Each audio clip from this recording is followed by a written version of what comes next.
Assalamualaikum warahmatullahi wabarakatuh dan selamat datang ke channel Pimana Studio. So kali ini kita akan menceritakan lagi 5 tempat sejarah seram di Kuala Lumpur, ibu negara Malaysia, bahagian yang kedua.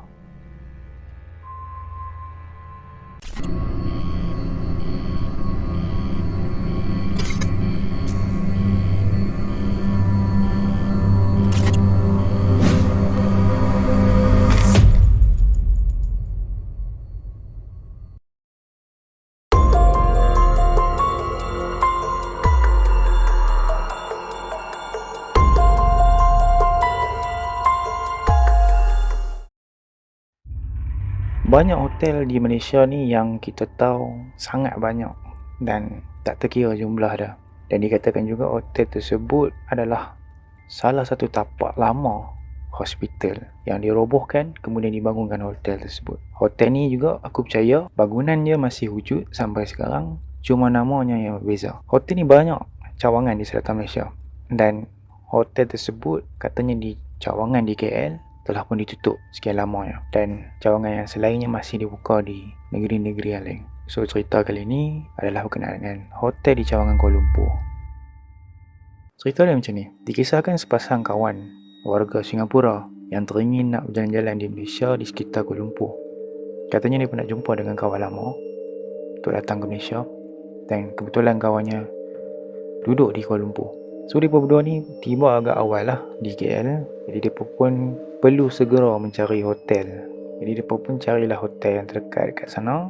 Maka mereka stay di situ. Jadi pada zaman tu gadget untuk kita tempat hotel dan sebagainya pada masa ketika itu belum ada lagi. Belum cukup canggih sebagaimana sekarang. Jadi setelah mereka dah buat tempahan manual lah. Jadi mereka pun kontak kawan mereka ni dan beritahu kata kami dah book hotel dan sebagainya. Jadi kat mana kita nak berjumpa. Maka kawan dia pun tanya, hampa book hotel dekat mana? Jadi kawan dia daripada Singapura ni pun beritahu hotel kat sekian. Maka kawan dia pun yang daripada Kuala Lumpur ni pun terdiam. Macam tersentak macam tu lah. Jadi dia pun cakap, serius lah hampa tinggal dekat hotel tu. Hotel tu. Maka kawan dia daripada orang Singapura ni pun husnuzon je lah. Terdiam. Anyway, setelah dia check-in, so lepas tu mereka pun bertiga berjumpa di tengah ibu kota Kuala Lumpur, melepak, hang out, shopping dan sebagainya. Sampailah lewat malam barulah mereka ni pun bersurai. Sampai di hotel tersebut, mereka pun naik lift dan sampai ke tingkat di bilik mereka. Mereka keluar daripada lift tersebut lah. Maka mereka perlu berjalan. Kawan dia yang seorang ni tanya pada kawan dia ni, jauh juga kita punya bilik ni kan. Sampai kita jalan pun kita rasa macam tak sampai lagi. Maka kawan dia tu pun cakap lah, alah, kita kan tengah penat sekarang ni, bawa balik.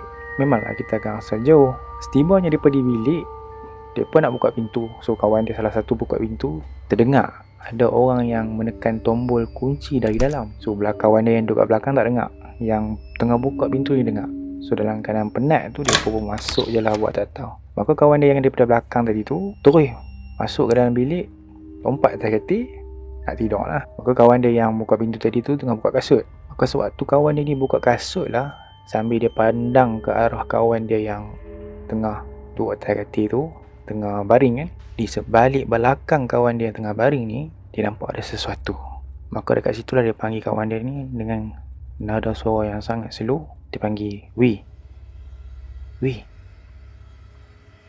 Lepas tu kawan dia pun cakap lah, kenapa? So dia ni pun beritahu, jangan pandang belakang, hantu dia bangun, keluar daripada sini terus sekarang, jom.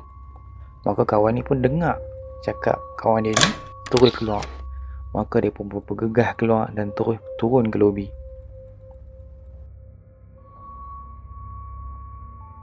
Maka sewaktu berada di lobi lah kawan dia yang tadi ni ceritakan semula apa yang dia nampak.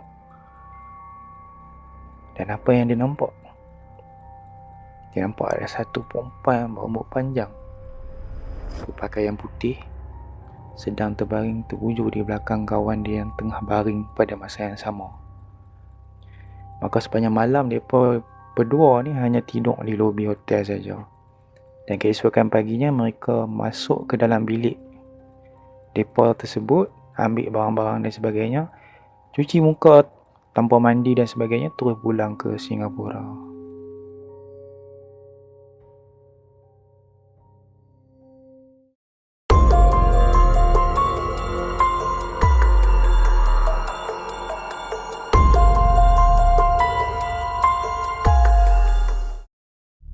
Taman Air Safari Lagoon adalah bekas taman air di kawasan perumahan Pandan Perdana, Kuala Lumpur, Malaysia.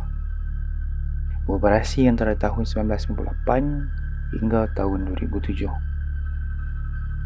Ia merupakan salah satu taman air pertama yang dibina di atas bumbung di Lembah Kelang dan disebut-sebut sebagai yang terbesar di Malaysia pada waktu ketika dahulu. Taman ini menampilkan patung binatang dan kehijauan yang subur seperti melihat safari. Taman ini seluas 120,000 kaki persegi dan terletak di tingkat 7 kompleks membeli belah Pandan Safari.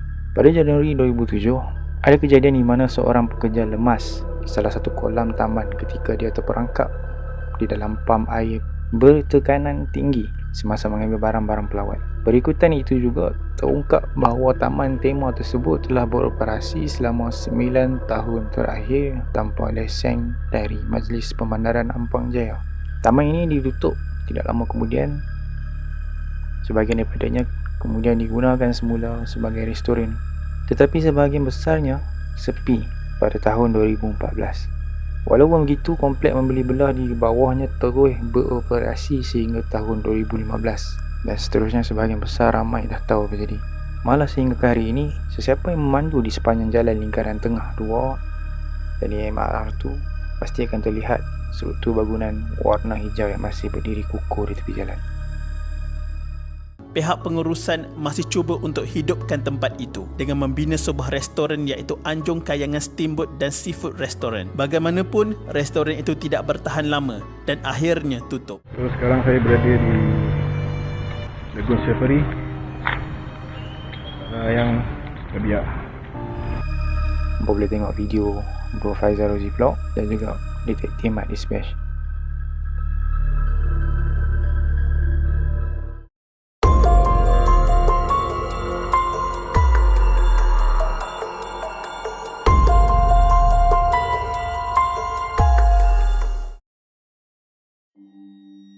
Ada satu rakaman video CCTV di sebuah bulatan yang agak sibuk.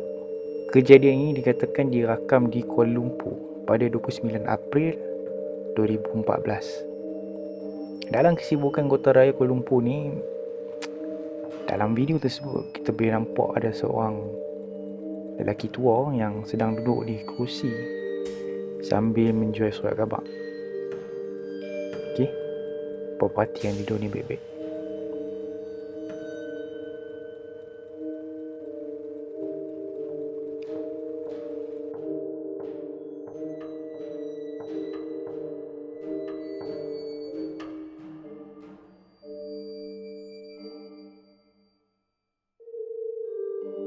So, macam mana? Apa pendapat hangpa tentang video ni?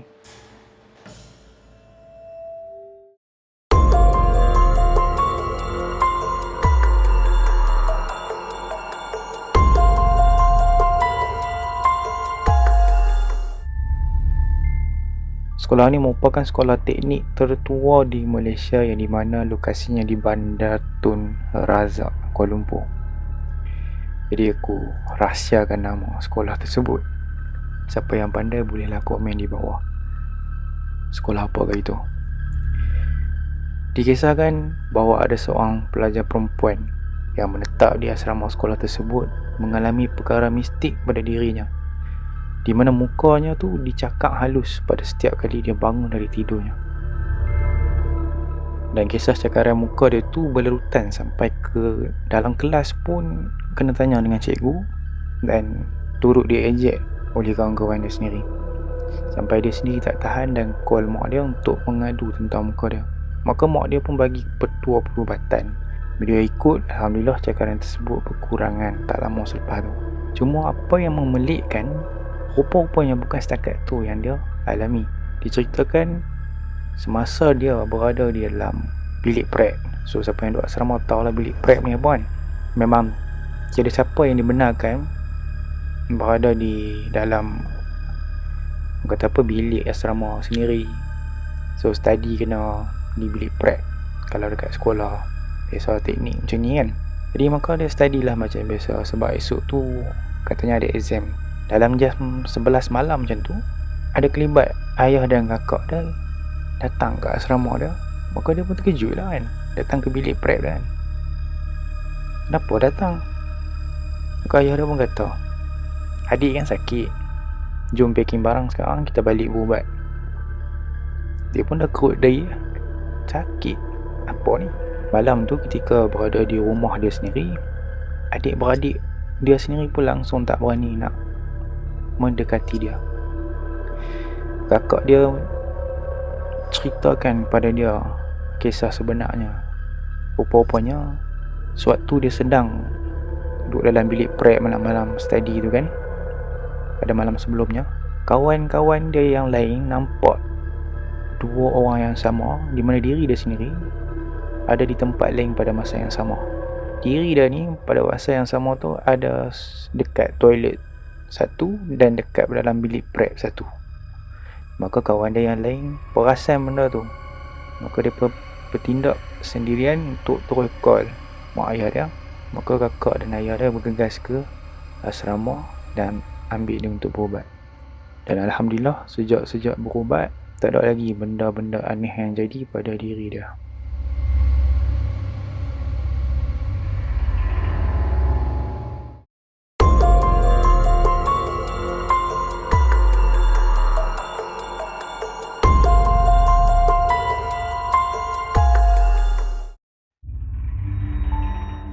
Menara Telekom ialah bangunan ibu pejabat Telekom Malaysia Berhad di lembah pantai Kuala Lumpur. Dibina pun daripada 1998 sehingga 2001 dan siap sepenuhnya. Menara ini yang mempunyai 77 tingkat merupakan bangunan kedua tertinggi di Malaysia selepas Menara Berkembar Petronas. Diceritakan pada masa 18 tahun yang lalu, di mana seorang cleaner Indonesia yang bekerja di sana. Kejadian ini berlaku di tandas tingkat 15 di menara tersebut. Seawal 7.30 pagi dia datang dan sedang bersihkan tandas tersebut. Tiba-tiba pintu toilet diketuk.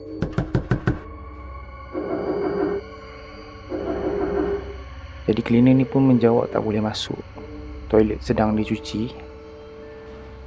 Tetapi pintu toilet tu diketuk berkali-kali juga, menandakan bahawa memang ada orang yang emergency yang nak menggunakan dia. Lalu cleaner buka pintu dan ada seorang perempuan, katanya dia nak masuk sekejap je untuk cuci tangan. Maka cleaner tersebut membenarkan perempuan tersebut masuk. Perempuan itu dia minta tolong untuk cuci tangan dia daripada cleaner tersebut. Maka cleaner ni tanpa segan silu, dia mencuci tangan perempuan tu dengan banyak darah di tangan dia. Kenapa tangan berdarah banyak sangat ni? Kemudian bila cleaner tu mendongakkan kepala dia tengok muka perempuan tu pucat. Jadi cleaner ni syak, mungkin dia sakit kot. Masa berlalu pantas bila perempuan tersebut ajak cleaner ni untuk teman dia naik tangga ke tingkat 16. Maka cleaner ni yang melihat perempuan ni yang tak berdaya minta tolong pada dia. Maka dia pun terus ikut perempuan ni naik ke tangga. Sebaik saja sampai ke tangga, perempuan yang diajak cleaner tadi tu berlari sangat pantas, sangat laju naik ke atas sambil mengilai.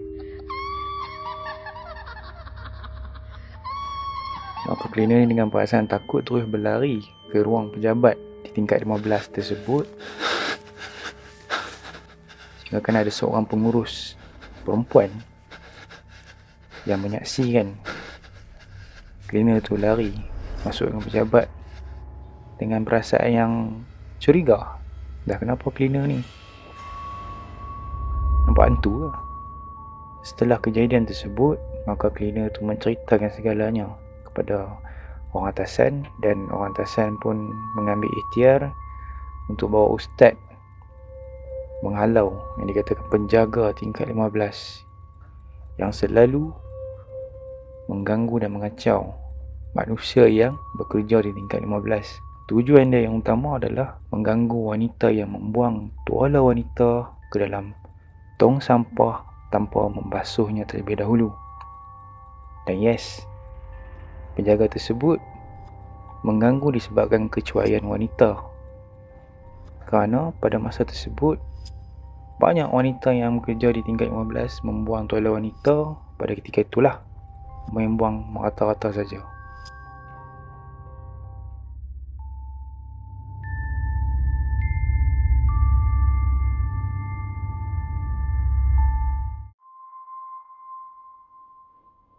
So, macam mana video 5 tempat sejarah seram di Kuala Lumpur bahagian kedua kali ni? So, sebenarnya kami cuba try buat kelainan sikit pada video kali ni.